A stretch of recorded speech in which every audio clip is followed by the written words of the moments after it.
Assalamualaikum warahmatullahi wabarakatuh. Di sini saya akan mempresentasikan tugas manajemen bisnis Islam.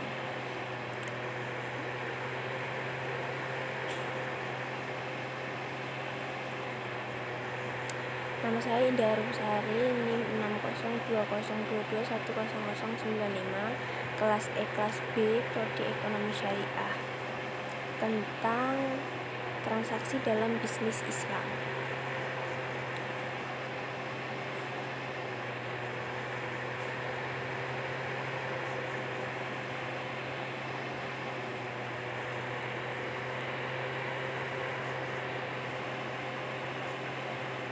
Berikut adalah pokok pembahasan. 1. Pengertian transaksi dalam Islam. 2. Rukun-rukun akad transaksi Islam. 3. Macam-macam transaksi dalam Islam. 4. Transaksi yang dilarang dalam Islam. Dan 5. Tujuan transaksi dalam Islam. Oke, yang pertama, transaksi dalam Islam biasa disebut akad. Akad berasal dari kata al-ahd yang merupakan bentuk masdar dari kata akhodo, dan jamaknya adalah al-uqud yang artinya perjanjian yang tercatat atau kontrak. Menurut ensiklopedia hukum Islam, kata al-ahd artinya perikatan, perjanjian, dan pemufakatan. Al-iktifak.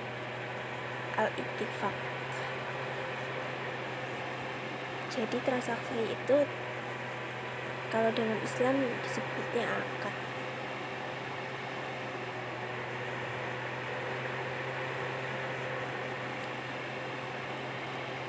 Yang kedua ada rukun-rukun akad transaksi Islam. Ahid, yaitu orang yang melakukan akad. Syarat bagi ahid yaitu balik, berakal, kedua belah pihak cakap berbuat, dan atas kehendaknya atau tidak dipaksa. Jadi tidak ada pemaksaan dalam melakukan akad atau transaksi. Yang kedua, benda menjadi objek akad. Objek akad itu harus nyata. Benda tersebut juga bukanlah benda terlarang oleh syariat dan bukan milik pihak lain. Contoh, transaksi narkoba itu tidak boleh. Tujuan dan maksud pokok akad harus jelas. Apakah akad tersebut untuk jual beli, hibah, atau yang lainnya. Jadi dari awal itu harus jelas tujuan, maksudnya akad atau transaksi yang dilakukan oleh kedua belah pihak atau orang kelompok tertentu. Ada ijab dan qabul, ada pernyataan dan mengkabulkan.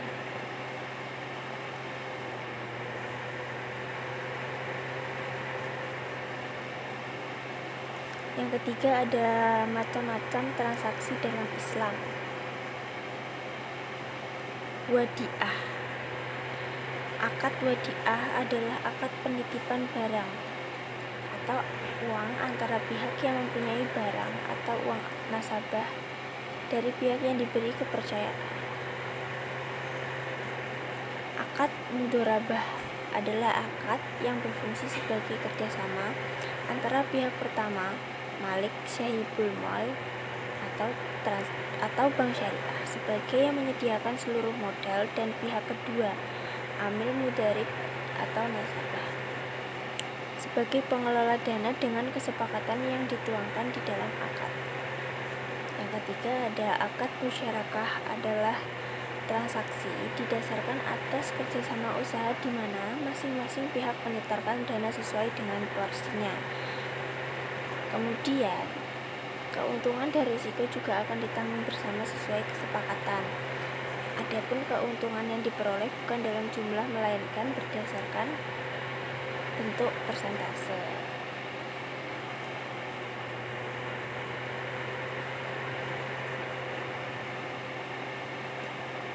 Oke, selanjutnya ada akad murabahah, merupakan akad transaksi di mana penjual menyatakan harga beli produk kepada pembeli, dan pembeli membeli produk tersebut dengan harga yang lebih tinggi.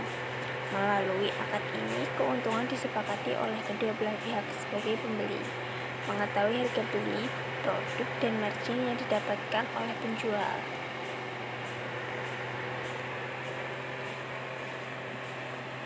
Selanjutnya ada akad salam.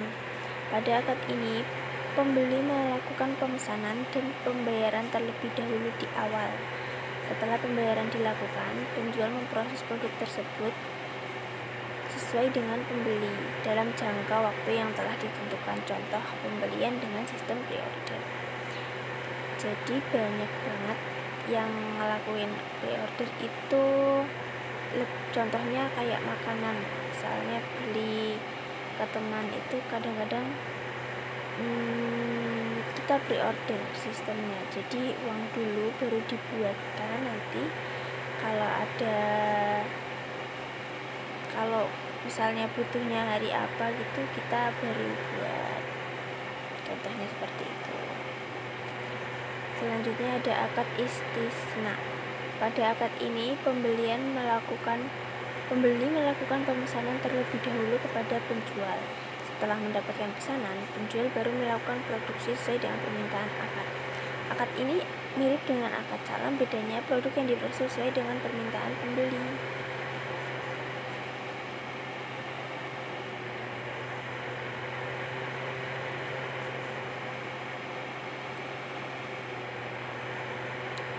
Ada akad ijarah, merupakan akad yang digunakan pada sistem sewa. Dalam akad ini, penyewa melakukan pembayaran kepada pemilik produk untuk mendapatkan hak guna dan manfaat dari barang yang disewa tanpa memindahkan hak milik. Misal sewa mobil atau sewa kamera, apapun sewa itu kita boleh sewa, tapi barang yang disewakan itu nggak pindah miliknya, tetap milik si pemilik yang menyewakan, dan yang menyewa itu harus mengembalikan barang sewaan ke orang yang memiliki. Selanjutnya ada akad ijarah muntayah bitamlik, merupakan akad transaksi syariah di mana penyewa melakukan pembayaran kepada pemilik produk untuk mendapatkan hak guna. Kemudian penyewa akan memperoleh manfaat dari barang yang disewa dan mendapatkan opsi pemindahan hak milik terhadap barang yang di akhir transaksi. Jadi ini beda banget ya sama ijarah. Bedanya ada opsi pemindahan hak milik. Kalau ijarah kan tetap milik si pemilik.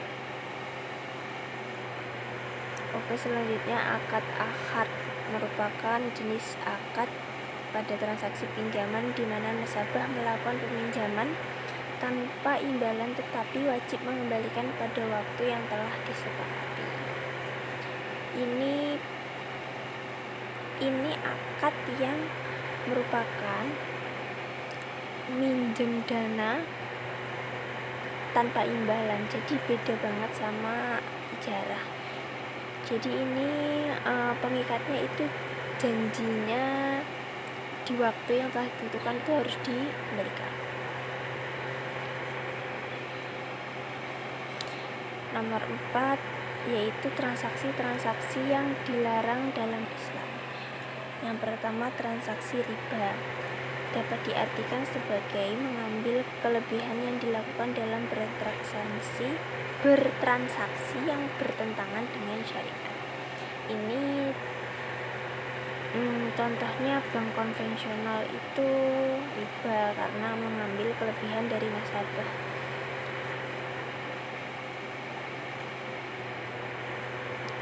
Transaksi maisir merupakan bentuk permainan yang mengandung unsur taruhan dengan disepakati bahwa pihak yang menang akan mendapatkan hasil dari taruhan tersebut, sedangkan pihak yang kalah mengalami kerugian besar karena tidak dapat untung dari permainan itu. Contohnya judi. Gharar berarti transaksi yang mengandung unsur ketidakjelasan sehingga dapat diartikan bahwa si pembeli tidak mengetahui secara pasti apa yang dibelinya dan penjual pun tidak mengetahui apa yang dijualnya secara pasti. Ini bisa diambil contoh MLM. menurut pemahaman saya, karena MLM adalah sebuah sekelompok orang yang menjual contoh barang kesehatan yang menurut saya tidak jelas. Itu kan dengan iming-iming per transaksi itu sebagai anggota member.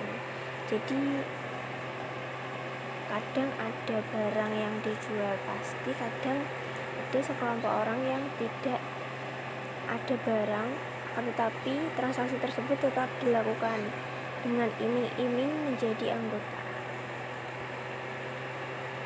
Oke, selanjutnya ada tadlis, yaitu transaksi salah satu pihak menyembunyikan informasi dari pihak lainnya sehingga menimbulkan keuntungan kepada satu pihak saja dan merugikan pihak lain.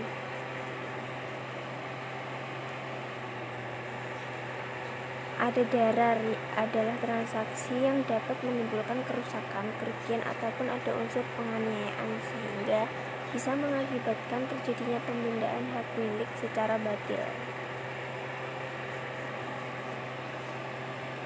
Transaksi maksiat adalah bentuk transaksi yang terkait dengan usaha-usaha secara langsung ataupun tidak langsung, melanggar, menentang hukum-hukum Allah dan Rasul-Nya.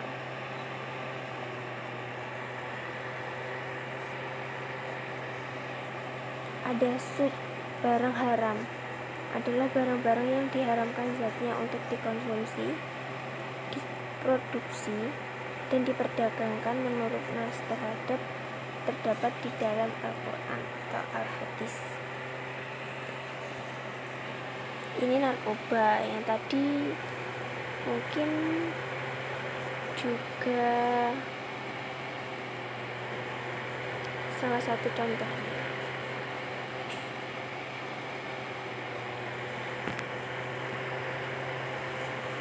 Ada risyuah adalah apa-apa yang diberikan untuk membatalkan barang yang benar dan membenarkan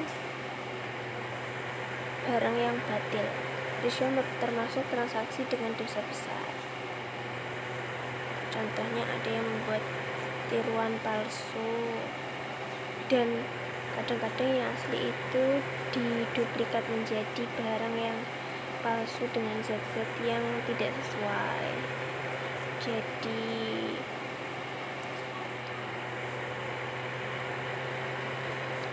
ada yang kelima, itu tujuan transaksi dalam Islam, menjaga keimanan.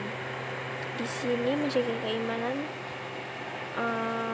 bisa bertujuan untuk iman kita tetap kepada Allah Subhanahu wa Ta'ala dan Rasul-Nya.